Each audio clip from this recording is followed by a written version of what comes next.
Hello and welcome to this lecture on pathologic calcification.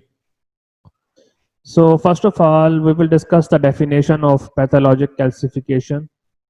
It is defined as deposition of calcium salt in tissues other than osteoids or enamel is called pathologic or heterotrophic calcification.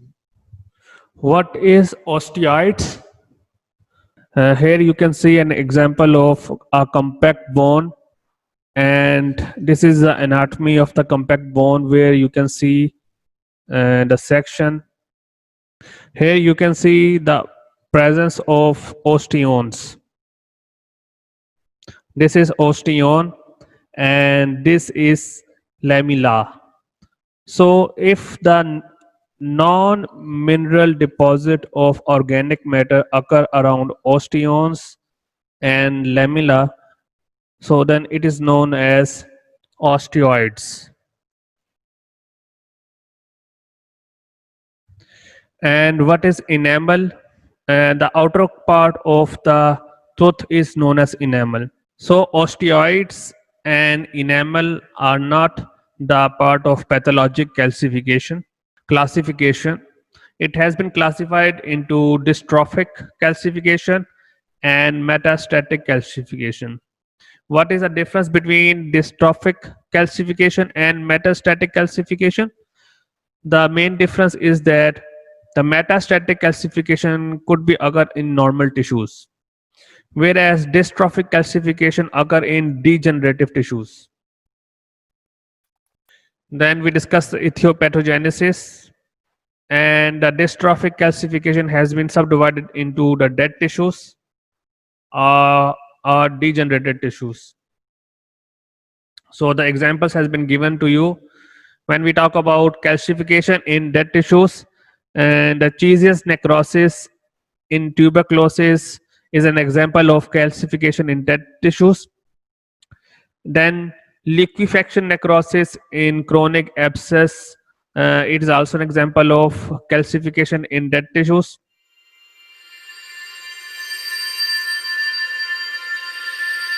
Then fat necrosis, we discussed before in acute pancreatitis.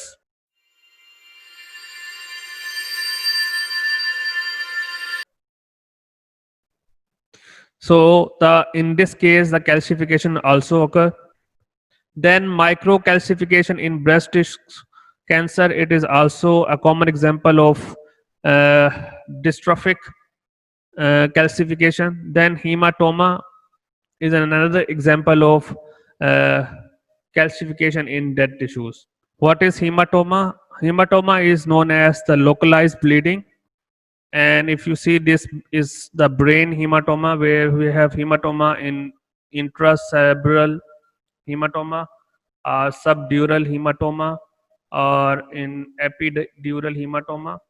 This is epidural hematoma, this is subdural hematoma, or intracerebral hematoma. So the localized bleeding is known as hematoma. So this is also the example of calcification in dead tissues, where it could occur in dead areas. This picture is showing you caseous necrosis in tuberculosis. Then there's another picture of hematoma in the skull, which is could be found, and this is showing you the presence of calcification around the skull. So this is the microscopic characteristics of dystrophic calcification in caseous necrosis and tuberculosis, where we will found a granular calcification and the caseous necrosis.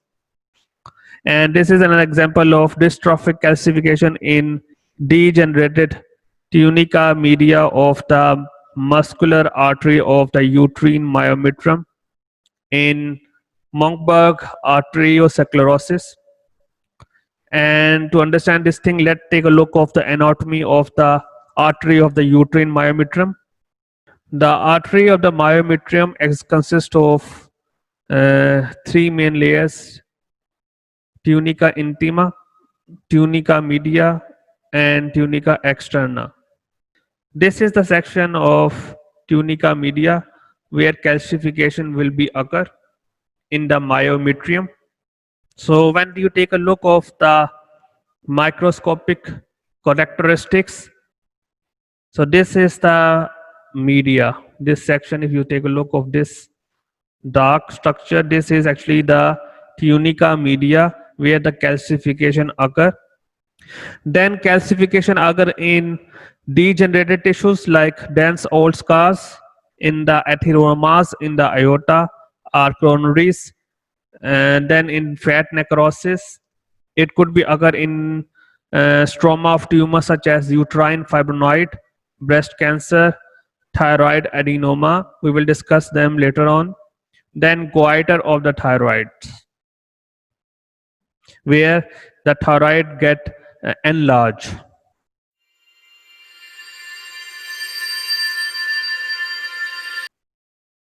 This is a picture of uterine fibroid. We will discuss them in reproductive system in the tumor section. And these all golden structures showing you the presence of the calcium deposits around the myometriums. Then we have metastatic calcification, which is the excessive mobilization of calcium from the bone and the excessive absorption of calcium from the gut. So is in this case, this calcification occur in normal tissues. A common example of excessive mobilization of calcium is hyperparathyroidism,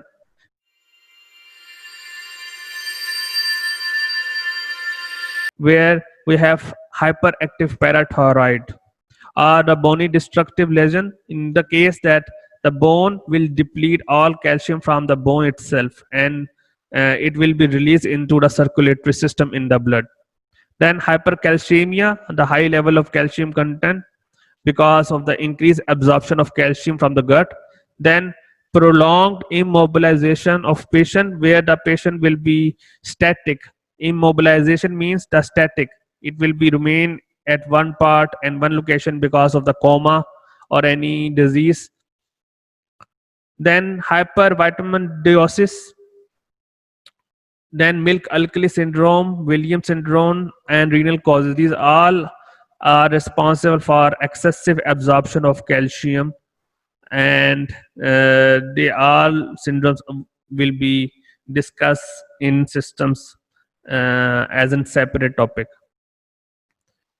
So the site of the calcium metastatic calcification is kidney, lungs, stomach, blood vessels, cornea, or in synovium. How can we compare dystrophic calcification with metastatic calcification? And the main thing is that the dystrophic calcification occur at degenerated tissues, whereas metastatic calcification occur at normal tissues. And the metabolism is normal in dystrophic calcification, whereas in metastatic it is dearranged. Then the serum level is normal in the dystrophic calcification, where there will be high content of or hypercalcemia will be occur. Dystrophic calcification is not reversible, it is irreversible, whereas metastatic calcification is reversible after repair of the metabolic disorder. So actually the metastatic calcification is more like a metabolic disorder, whereas the dystrophic calcification is more like a degenerated and caused by degeneration of the tissues. And the causes we mentioned in the dystrophic calcification is the necrosis, such as caseous necrosis, liquefactive or fat. We discussed necrosis before. And when we compare with the metastatic calcification is because of the hyperparathyroidism due to hyperactive parathyroid, or due to adenomas, cancer, or hyperplasia. And these are the main difference between both of them. What is the pathogenesis of dystrophic calcification? Again, the increased binding of phosphate with the necrotic and degenerative tissues, which in turns bind the calcium and forming the calcium phosphate precipitate. So in simply, the main thing in dystrophic calcification or in the pathogenesis is the formation of precipitates, especially calcium phosphate precipitate. And how calcium phosphate precipitate will be formed? Because of the increased binding of the phosphate with the necrotic and degenerative tissues. Whereas in metastatic calcification, the same thing is in this case as well. There will be the increased precipitate of calcium phosphate because of the hypercalcemia at lung, stomach, blood. So the pathogenesis of both cases are same, and it is caused by the calcium phosphate precipitate, but how it will form is different. In dystrophic, it is formed with the help of phosphate binding to the necrotic cells tissues, whereas in metastatic calcifications the calcium phosphate bind, but at certain sites because of the hypercalcemia. And why? Because of the hyperactivity of parathyroid. So thank you so much for today's lecture. Hope to see you again in upcoming lectures.